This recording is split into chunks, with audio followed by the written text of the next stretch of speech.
বলছি এই ছেলেগুলোকে চিনো?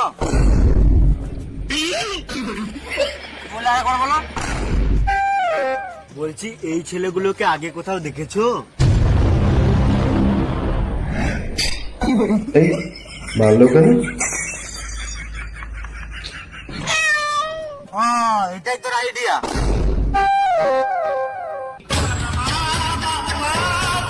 যখন এতই চড় খাওয়ার ইচ্ছা তো বলে চড় খা, এত ফটো দেখি চড় খাওয়ার কি আছে? এরকম বোকাচোদা ছেলে জীবনে দেখি নাই, ওরা নিজেদের ছবি দেখে নিজেরাই খুঁজছে। আচ্ছা, নিজের ছবি দেখাচ্ছে। এবার তো বল তোর আইডিয়াটা কি?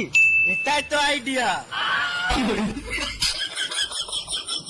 না আমি ভাবছিলাম যারা আমাদের মতো দেখতে ওদের মতো সাথে ছবি তুলবো, এই লোকগুলোকে দেখাবো, ওরা চিনতে পারবে যে আমাদেরকে বলবে, তাহলে চোরগুলোকে ধরতে সুবিধা হবে।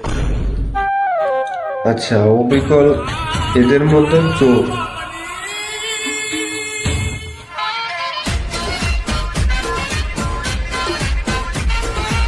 ও ভাই সাহেব, সেম টু সেম। কি ভাই